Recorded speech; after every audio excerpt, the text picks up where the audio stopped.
Bueno, Luis Ángel, entrando aquí en materia, tú eres experto en todo lo que tiene que ver con Gabriel García Márquez. ¿Qué hizo que se despertara ese amor sobre la literatura de García Márquez en usted como tal? Bueno, así como dice J. Mario cuando se refiere a Santa Librada, todo se lo debo a Santa Librada. Yo puedo decir, todo se lo debo a la Normal Departamental para Varones. Cursaba lo que hoy es octavo grado, de tiempo era tercero bachillerato, 1967, cuando García Márquez lanza la obra Cien años de soledad. Recuerdo al profesor, que en paz descanse, Mario Zúñiga. Él era un apasionado por la literatura. Nos tocaba a la primera hora la clase de literatura, español pues, pero él lo enfocaba, lo centraba en la literatura. Cuando llegábamos a las 7 de la mañana, el profesor ya estaba sentado allá con sus libros, impecable, con su corbata, así como vestían los profesores en ese entonces, obligatoriamente. Y era una clase muy amena, de una hora, de 7 a 8. Era mayo cuando lanzaron la obra y él no llegó. Todos extrañados pensábamos, al profesor Mario Zúñiga seguramente está mal de salud, porque era el tipo cumplido. Claro que eran otros tiempos y todos esperábamos leyendo algo, no había necesidad porque las normas disciplinarias eran muy fuertes. Cuando escuchamos los pasos en el corredor, dijimos, ve, ya viene el profesor Mario. Y efectivamente él entró y él, que vestía impecable, traía la corbata hacia un lado, desabotonado, tal vez ese botón ya le había volado. Y dice, muchachos, qué pena de haber llegado a esta hora. Le digo, no, tranquilo, profesor. Dijo, llegué a esta hora, pero les traigo un regalo. Y entonces él levanta el libro, este es el regalo. ¿Saben por qué estoy así? Porque estaba haciendo fila desde anoche a las 10, porque habían anunciado los primeros 5 ejemplares de 100 años de soledad. Y él a rebatiña logró que le entregaran 100 años de soledad, que le vendieran. Comenzó, dijo, pues vamos a leer. Y empieza a leer que ni él mismo todavía sabía qué contenía la obra. Y comenzó recién salidito del horno, pues una edición especial para Colombia, porque la primera edición traía otra carátula, era de un barquito. Esta era de una edición de franjas azules y blancas, y en donde dice 100 años la he invertida. Y comenzamos la lectura, y el hombre pues nos apasionó, y después dice, muchachos, el que quiera hacer lecturas, si me trae permiso de los padres de familia, continuamos en las tardes. Y varios nos le apuntamos y eso cogió fuerza hasta que el rector, que era don Hernando Escobar, un rector muy recordado en la Normal, dijo, un viernes lo vamos a declarar viernes literario, y eso fue un boom entre profesores y estudiantes.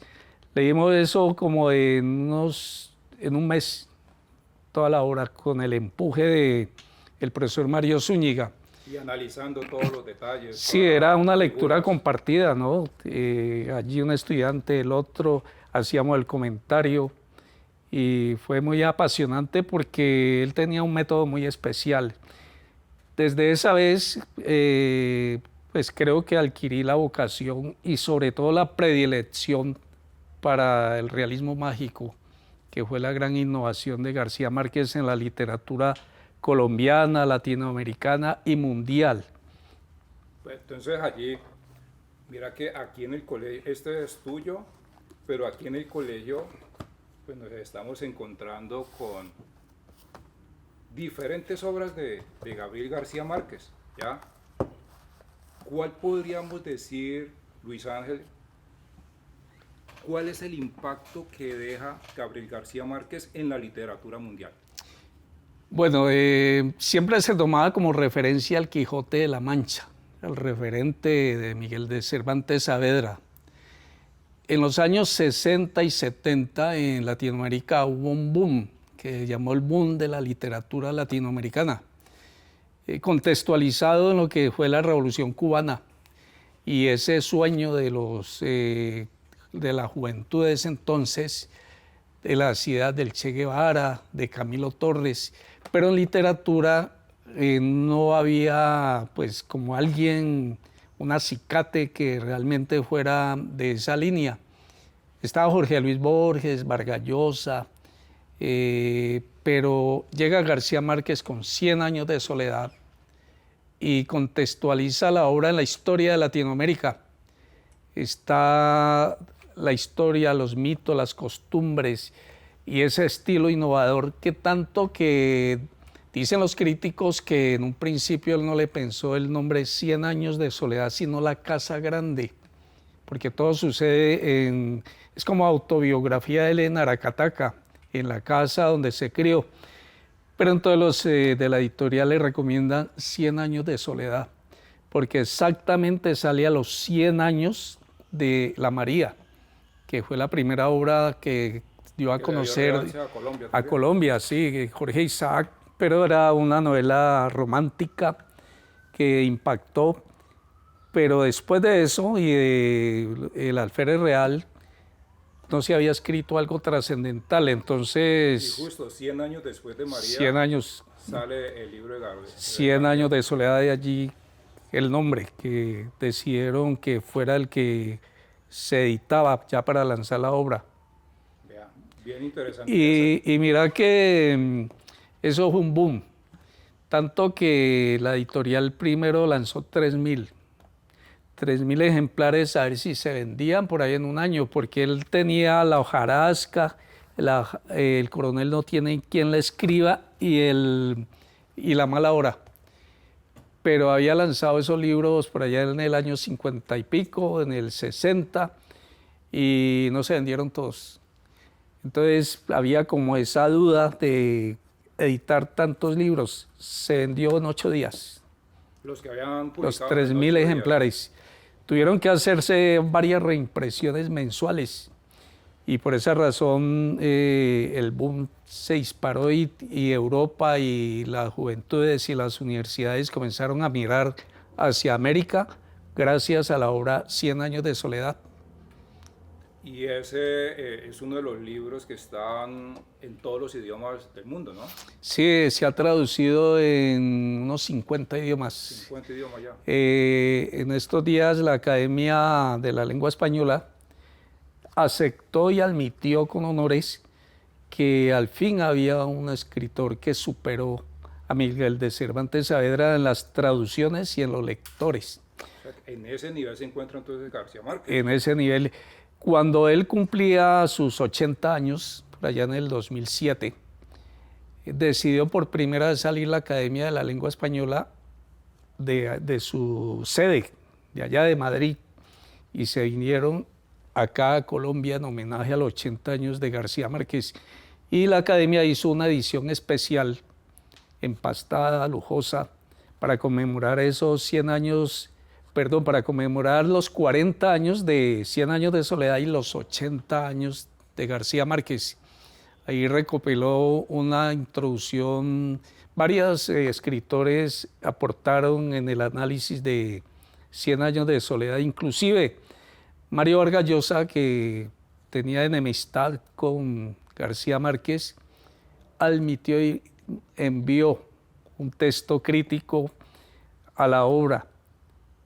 Eso fue mundial y estuvo el epicentro en Cartagena y en Medellín, donde el mismo García Márquez fue las últimas veces que él habló muy cuerdo, porque ya después, ahora hablamos de eso, cómo él mismo profetiza en su obra su propia vida. Y entonces él perdió la memoria y recuerdan que uno de los temas de 100 años de soledad fue la peste de la pérdida de la memoria, del olvido. Te imaginas cómo lo va adelantando, ¿no? Sí. Entonces metámonos en eso, Luis Ángel, sobre la vida nuestro escritor Gabriel García Márquez? Bueno, la vida de él, hay un libro que le recomiendo a los seguidores de García Márquez, que es sus propias memorias, Vivir para contarlo. Uno se pone a leer Vivir para contarlo, que es su autobiografía, pero está allí el estilo de él para narrar su propia vida y algo muy importante para entender muchas de las obras que él escribió. Él allí explica quién eran los personajes, cuándo la escribió, en qué circunstancia. Es un libro muy apasionante. Desafortunadamente apenas escribió el primer tomo. La salud luego y la ocupación no le alcanzó para haber completado su gran obra. Allí, con base a esa historia que él mismo se hace, deduzco algo, que García Márquez, bueno, ahora que estamos en este programa, quiero aprovechar la oportunidad porque sé que lo están viendo muchos libradunos y algo apasionante en mi carrera docente fue haber estado los últimos años en Santa Librada, donde me propuse la misión de difundir el pensamiento, las obras de literatura de García Márquez, y es muy congratulado, uno se congratula porque se encuentra ya ciudadanos mayores de edad y lo recuerdan a uno: profe, ¿cómo ha estado? Es que usted me enseñó y sabe que me acuerdo cuando usted explicaba tal obra o cuando lo motivaba a uno a leer. Entonces, como le decía, este programa que tiene gran audiencia en los libradunos, sí, en ese entonces, en uno de los foros que hacíamos, planteábamos de que él había tenido 5 golpes de suerte. Y los 5 golpes de suerte de García Márquez: primero, fue haber nacido en un pueblo de la miseria de la costa atlántica. Su padre era el telegrafista de la United Fruit Company. Entonces la United Fruit Company, en las plantaciones de banano, ¿no? Sí, los trasladaba. Y el niño lo tuvieron que dejar en Aracataca porque pues, no podían andar con él de campamento en campamento. Entonces se lo dejaron a los abuelos, con la fortuna que su abuelo, él había sido militar en la Guerra de los 1000 días. Y su abuela era una señora que recogía toda la tradición oral de la costa caribe. Entonces ese niño... ¿Fue enriquecido por todo eso? Sí, fue enriquecido y él tenía una gran relación con el abuelo, que le contaba anécdotas. Ese fue un primer golpe, haber nacido allí y haber quedado al cuidado de los abuelos. Un segundo golpe de suerte es que cuando él termina primaria, en Aracataca no había colegio de bachillerato, entonces tenía que salir de allí o quedarse analfabeta. Entonces el papá, que tenía pues relaciones con gente de la política por la cuestión de la United Fruit Company, le dijo: tienes que irte para Bogotá a ganarte una beca. Y entonces el hombre se fue para Bogotá, pero el jefe de beca le dice: no, esto de las becas aquí ya están asignadas, pero le voy a recomendar una, concurse para una beca a Zipaquirá. Y el hombre llegó a Zipaquirá en el lugar indicado para él, ¿no? Zipaquirá era el Liceo Zipaquirá, uno de los primeros colegios de tener las más ricas bibliotecas. Y allí en Zipaquirá, él le quedaba muy lejos, a Aracataca o a Barranquilla. Entonces, si viajaba el viernes, llegaba a su casa por ahí el domingo. Y para regresarse a estudiar, llegaría el miércoles nuevamente al liceo de Zipaquirá. Entonces él habla con el rector y le pide el permiso, que si lo deja quedar allí en la biblioteca y él le colabora limpiando, organizando. El rector acepta esa propuesta y los fines de semana, cada fin de semana, los compañeros se iban viernes en la tarde y regresaban lunes al mediodía. Ese tiempo él lo utilizaba para leerse una obra literaria y así fue que él se enriqueció con la literatura, ¿no? Ese fue el segundo golpe de suerte, haber estudiado en el Liceo de Zipaquirá. Allí han estudiado otros grandes hombres. Estudió nuestro presidente Petro, estudió allí. Ah, caramba. Y por eso esa capacidad que él tiene, ¿no? Bueno, él está en Zipaquirá y ya terminando el bachillerato, El Espectador lanza un concurso, porque ya no habían jóvenes que escribieran. Y pues los periódicos en ese entonces tenían su gaceta literaria y era muy importante y para los lectores. Entonces él participa en ese concurso, se gana el concurso y le publican su primer cuento, La Tercera Resignación. Él tendría 18 años, 19 años. Quedó en El Espectador y Jorge Salamea, que era el director de la revista El Espectador, le hace una gran presentación. Dice, nació el nuevo escritor. Alguna vez en una entrevista dice, a mí me jodió fue Jorge Salamea. Yo quería escribir un cuento, pero dice, me presenta que el nuevo escritor colombiano dijo, me obligó. Y entonces fue que, bueno, ese fue el segundo golpe. Tercero, ya vamos ahí en el tercero. El primero... haber nacido... Sí, bueno, pero ese lo podemos circunscribir allí. El estar en Zipaquirá y haber escrito el cuento. Cuando el papá, él regresó ya como bachiller y le dice, no, mi hijo, usted lo que tiene que ser es abogado.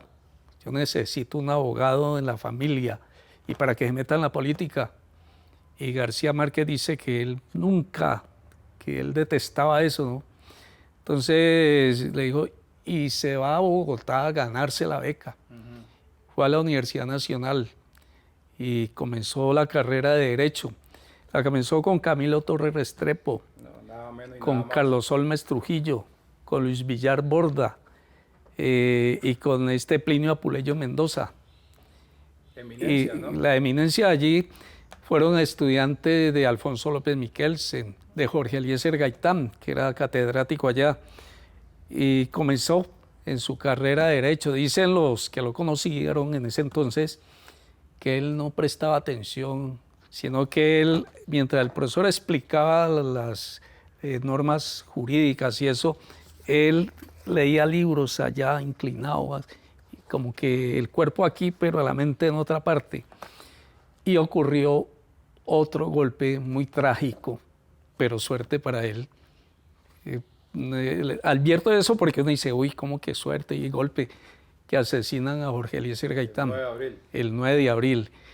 Entonces, como comienza el Bogotazo, y él está en Bogotá, en pleno centro de Bogotá, y comienzan los incendios, las pedreadas, y cierran la Universidad Nacional. Entonces él tiene que regresarse. Ya con una justificación le dice al papá, no, yo no puedo estudiar porque cerraron la universidad.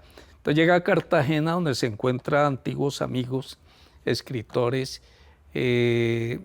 Zapata Olivela era uno de los amigos de él, y Zapata Olivela estaba en el periódico El Universal de Cartagena, y se lo presenta a Clemente Zavala, que era el director de ese periódico, y comienza a escribir y comienza... Mira, hay una parte, aquí hay un libro, Gabo Periodista, tal vez en las instituciones conocen sus obras literarias, pero la parte que todavía falta por explorar es la obra periodística de García Márquez. Gerald Martin, que él hizo una recopilación y hay 3 tomos de la obra periodística de él, de lo más sobresaliente. Y él comienza primero en El Heraldo, en El Universal, luego ya ingresa al Espectador, que era el periódico más importante, más famoso. Está en El Espectador y le ven las cualidades de la familia Cano para la escritura. Entonces, El Espectador sí abría espacio a nivel universal. Entonces dijeron, usted va a ser el corresponsal en París, y envían a García Márquez a París. Pero cuando lo envían a París, él había dejado acá unas crónicas escritas sobre Velasco, cuando un un barco de la Armada naufragó y después descubren que ese barco traía contrabando. El general Rojas Pinilla era el presidente de la República y eso era algo del contrabando, como hoy decir el narcotráfico, una noticia que pone a tambalear a la clase política y eso, y sí, con contrabando. Entonces cierran El Espectador. Por orden de la presidencia dice, se clausura El Espectador y él estaba de corresponsal allá. Pero él en París, habían varios jóvenes, Vargas Llosa, estaban unos cubanos, se me olvida el nombre en este momento, y en los cafés de París, en las tardes se reunían, ellos estaban estudiando en la Sorbona de París, literatura, García Márquez estaba como corresponsal. Y alguna vez entra a un café donde hay varios latinos que están hablando de literatura y él se queda escuchando y él les opina. Ellos pensaban que era otro estudiante de literatura. Entonces él se los hace amigo, pues, y como costeño, todo entrador y eso, y les comienza a colaborar con las lecturas y los análisis y eso. Entonces lo invitan a que haga parte del círculo, le dan lo del arriendo, porque él, cuando se da ese incidente, el espectador le dice, le vamos a girar el pasaje para que regrese, porque quedó cerrado. El espectador, él dice, no, envíeme el dinero. Algunos críticos dicen que el coronel no tiene quien le escriba, lo inspiró eso, que él siempre iba a buscar el giro. Otros dicen que era el abuelo. El abuelo esperando la pensión, ¿no? Esperando la pensión. Bueno, entonces él dice, en una entrevista, él dice, lo mejor que me pasó fue eso, que cerraran El Espectador, porque ahora sí iba a hacer lo que yo quería, escribir literatura. Y allí es que surge el escritor famoso en la literatura latinoamericana. Cuando él estuvo en prensa, también él se distinguió por ser crítico de cine. Fue de los primeros críticos y si alguien quiere conocer la crítica al cine clásico, nomás es que vaya, investigue las columnas que escribía él sobre cine. Las firmaba como Séptimos, él con ese seudónimo.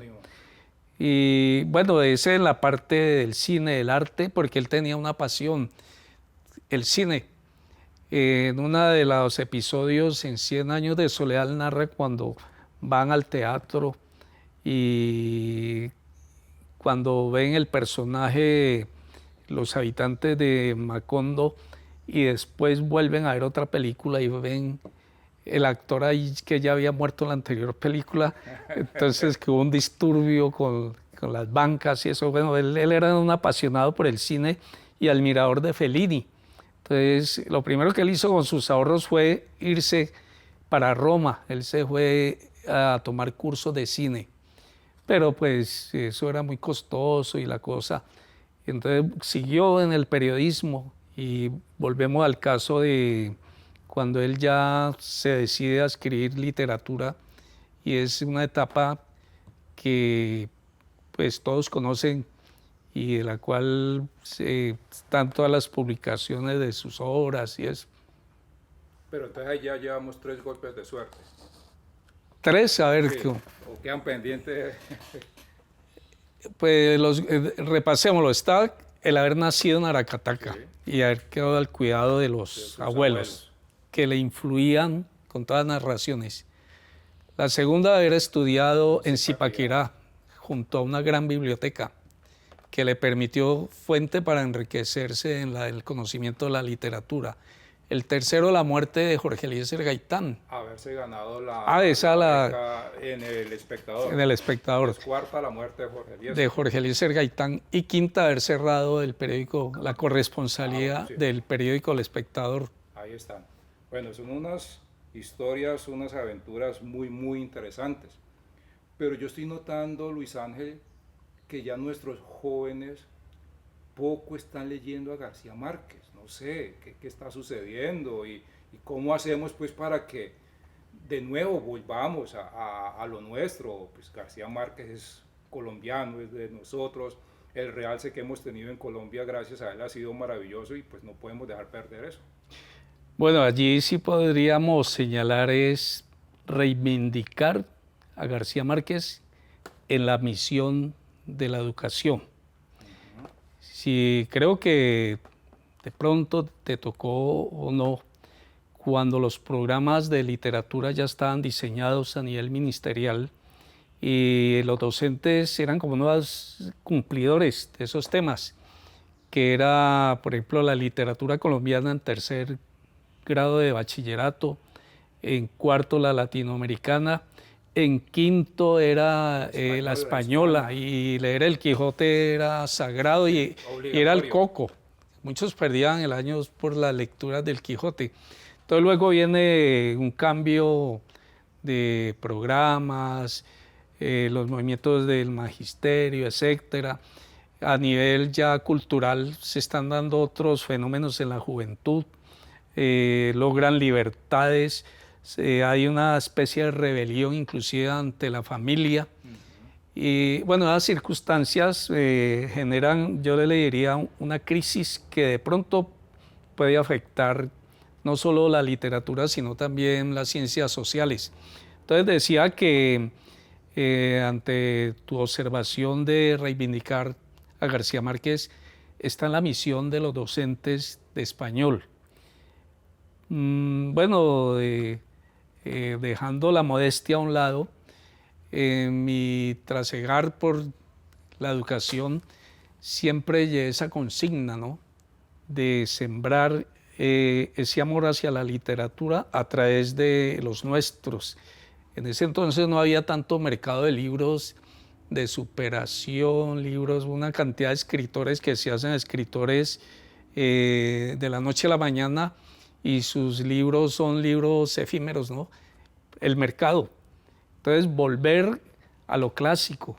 Hay personas que no están de acuerdo, que dicen que lo clásico ya quedó atrás. No, lo clásico formó durante siglos la cultura latinoamericana y del mundo. Entonces, eso hay que reivindicar a García Márquez. Los colombianos no sabemos, no valoramos nuestras riquezas culturales. Mire que cuando García Márquez estaba vivo, él ya le habían hecho homenajes en la Unión Soviética, en México, en Cuba. Tú vas a Cuba y te encuentras varias esculturas por los sitios donde él estuvo. Un tren ruso, cuando cumplía 80 años él y la obra 40 años, todos los días en los vagones publicaban una página de 100 años de soledad. Y en México, los mexicanos, de pronto con su razón, ellos, cuando él muere, él estaba en México, le hacen el gran homenaje en el Palacio de las Artes de México, porque ellos, aunque él no hubiese nacido allá, lo creían mexicano. Sí, claro. Los venezolanos lo reclamaban como venezolano porque los inicios en el periodismo fue en Venezuela. Después de que cierran El Espectador, él pasa algunos años en Venezuela con su amigo Plinio Apuleyo Mendoza, que fue director de uno de los principales periódicos venezolanos. Entonces, tenemos que rescatar lo nuestro y no como por una imposición. Hay que enamorarse de eso. Y la obra, mire, cuando le narraba la experiencia mía, tendría en ese entonces unos 14 años, 14, 13 años, cuando el profesor abre 100 años de soledad y comienza a leer, eso lo hipnotiza. A los jóvenes también hoy en día hay que hipnotizarlos, yendo a la fuente garcía-márquiana, que es un reconocimiento de los críticos. La obra más criticada es la obra de García Márquez en el mundo. Hay especializaciones en España de posgrados donde lo titulan como la obra de García Márquez. Especializaciones, mire la grandeza que se ha llegado. Sí.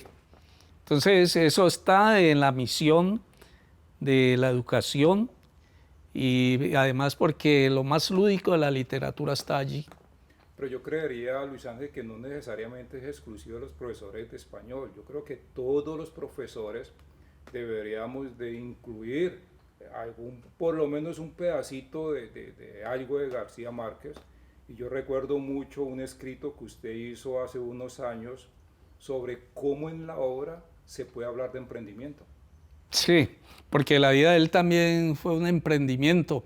En la vida de él, él buscarse, abrirse espacio de una familia pobre, más también en 100 años de soledad.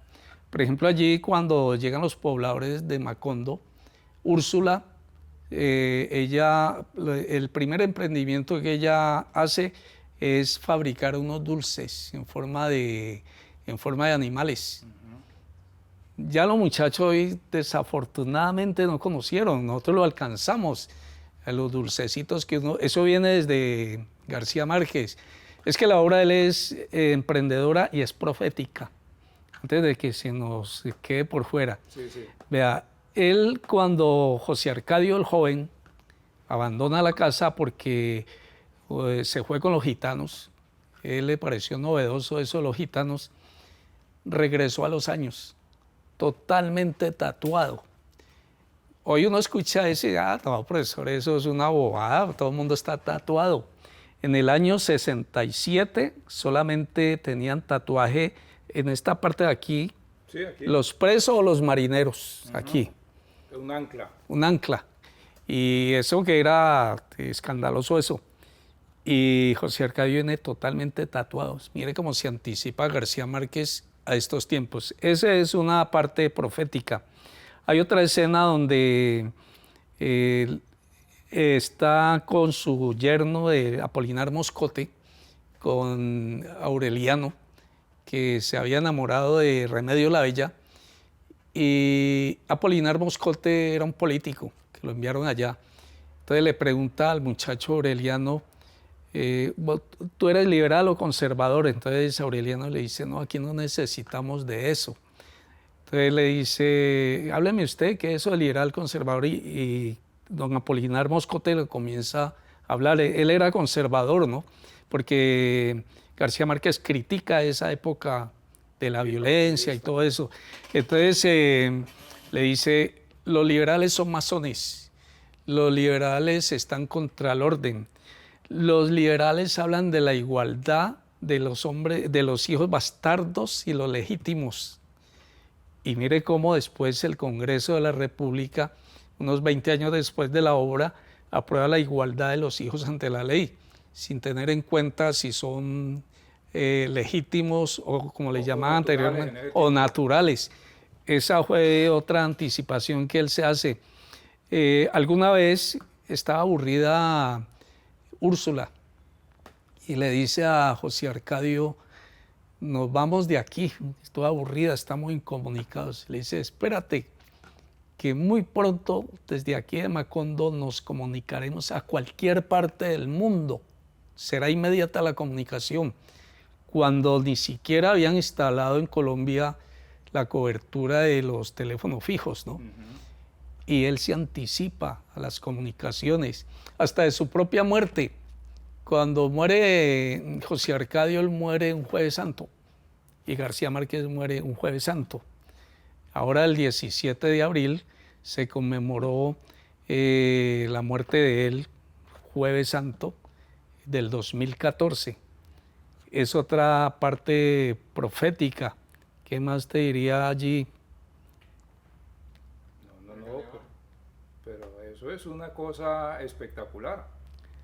Sí. A donde hemos llegado, y mire que desconocíamos muchas de esas historias, que aquí es donde decíamos hay que volver a retomar, hay que retomar eso porque obviamente es el realce de nosotros aquí como colombianos y obviamente como latinos también. A 100 años de soledad le han dado varias definiciones. Una vez le preguntan a él cómo define qué es 100 años de soledad. Dice, es un vallenato de 350 páginas. Ahí está también la cultura musical de Colombia y sobre todo de la costa Caribe. Y los mitos, por ejemplo, Francisco el Hombre aparece en uno de los capítulos, y las parrandas vallenatas. Toda esa tradición vallenata está allí. Ya te decía ahora lo del cine, la historia. En la historia, un gran hecho que hubo en Colombia a principios del siglo XX fue la masacre de las bananeras. Sí. Él le dedica un capítulo muy literario a esa masacre de las bananeras. Está el origen de los partidos, allí también lo encontramos. Está, por ejemplo, también los fraudes electorales. Él allí menciona cómo después de unas elecciones, cuando están en el conteo de votos, se va la luz, quitan la luz, después aparece que habían agregado votos. Todos esos fenómenos de la historia de Colombia están. ¿Cualquier coincidencia con lo de ahora? No, cualquier parecido es pura coincidencia. No, es pura coincidencia o pura realidad, ¿no? Sí. Pues entonces aquí ya como para ir terminando, Luis Ángel, fuera de la literatura, ¿cuál es el legado que nos deja Gabriel García Márquez? Yo diría que a la humanidad. Sí. Cuando falleció García Márquez, Enrique Santos Calderón, hermano de Juan Manuel Santos, hace una declaración poco conocida por los colombianos. Todos los procesos de paz fue a través de García Márquez. Entonces fue un trabajador de la paz. El nombre de él es universal. Se me olvidaba decirte esto. Él el 9 de abril estuvo muy cerca donde mataron a Jorge Eliezer Gaitán, y allí cerca estuvo el joven Fidel Castro. Sí. Cuando se da la Revolución Cubana, él va a Cuba y él llega a la plaza cuando el poder entran triunfantes, el Che Guevara, Camilo Cienfuegos, Fidel Castro allí, y luego tiene una gran amistad con Fidel Castro. Cuando el M-19 hizo la toma de la embajada de 1979, y que fue un proceso que tuvo feliz término, fue por la intervención de García Márquez con Fidel Castro para esos procesos, ¿no? Entonces, el reconocimiento político también es muy importante. Hubo otro escritor, Ernesto Sábato. Solo esos dos escritores, García Márquez y Ernesto Sábato, estuvieron en un tribunal que era un tribunal para condenar las dictaduras en América, y que se formó cuando Augusto Pinochet tomó el poder por la fuerza en Chile. Entonces mire que la grandeza de García Márquez, no solo literaria, también política. La influencia que tuvo. La influencia, él era un demócrata. Recordamos la época, una de las épocas más oscuras de la historia de Colombia fue entre los años 78 a 82, cuando la presidencia de Julio César Turbay, y en ese entonces hubo un estatuto que era el Estatuto de Seguridad, y donde perseguían a todo el que pensara diferente. Él se atrevió a lanzar una revista que era la revista Alternativa. Atreverse a pensar es empezar a luchar. Por allí en las hemerotecas de pronto estén, y si uno quiere ir a la fuente de lo que pasaba con los problemas sindicales, agrarios y todo, allí está, dirigida por García Márquez. Entonces mire que en todos los frentes, su propia obra, él quiso escribir en todos los fenómenos que ocurrieron en Colombia. El otoño del patriarca es la historia de los militares, de los dictadores, ¿no? El general en su laberinto, la historia de Simón Bolívar. Esa es la historia más hermosa que se haya escrito. Al amor también la escribió. Si 100 años de soledad, la historia de la cultura latinoamericana, para mí la mejor obra, pues uno oscila entre esas dos, pero la preferida es El amor en los tiempos del cólera. Ese amor que él por primera vez se le ocurre de alguien que ama a otra persona y la espera 50 años, pero él no hace una novelita ahí de romance nomás. Si quieren conocer la historia de Cartagena, allí está, de la medicina. Él, para escribir esa obra, consultó a más de 20 amigos médicos la historia de la medicina, porque las obras de García Márquez no solo es la parte literaria, sino el fundamento. En el teatro también aportó esta diatriba de amor contra un hombre sentado. Esa obra que es un monólogo de una pareja en su crisis, pues, de Patricia Ariza, que estuvo unos días en el ministerio, hace la primera representación. Esa parte es desconocida de él, ya lo dijimos, del cine. Él siempre lo invitaban las academias de cine como jurado para escoger las películas. ¿Qué más te digo? Sí. Él hizo parte también de la reunión de los sabios. La reunión de los sabios, sí. Al filo de la oportunidad. Sí, cuando se pensó darle un revolcón a la educación, que convocaron a los mejores exponentes de la ciencia, el arte, él fue el indicado para la literatura. Él allí escribe de una manera muy amena cómo debe enfocarse la educación de los niños. Sí. Bueno, llegando mucho a la parte de sensibilidad, ¿no? Sí, la parte lúdica, que darle un cambio y también pues rescatar la cultura, es decir, que no el enfoque que se estaba haciendo, que ya quedamos en una sociedad líquida, o ese que hay hasta un crítico que dice todo líquido se deshace en el aire, que ya no sirve lo de la cultura, la tradición. Él en su mensaje, él rescata esa parte. Lo de también, él tiene una conferencia que hizo sobre la espada de Damocles, que fue una reunión en México convocada para preservar el medio ambiente, y él advierte todos estos fenómenos que están pasando. Era un hombre pacifista, un hombre ecológico, cultural, y sí logró vivir para contarlo, porque ahí está su gran obra literaria y también están sus memorias. Y como dijimos, García Márquez nunca murió ni nunca morirá, y ya figura entre los clásicos, y ya se disputó con el gran clásico de la literatura, Miguel de Cervantes Saavedra. Bueno, Luis Ángel, no sé, creo que nos has dado una ilustración muy amplia de la obra, vida de Gabriel García Márquez. Te agradecemos que estés aquí en esta biblioteca de Santa Librada, y pues esperamos realmente que ese nombre de García Márquez esté en el lugar que se merece, no solamente por nosotros los colombianos, sino por toda la humanidad. Entonces, Luis Ángel, muchas gracias por estar aquí en Sentir Libraduno, su programa.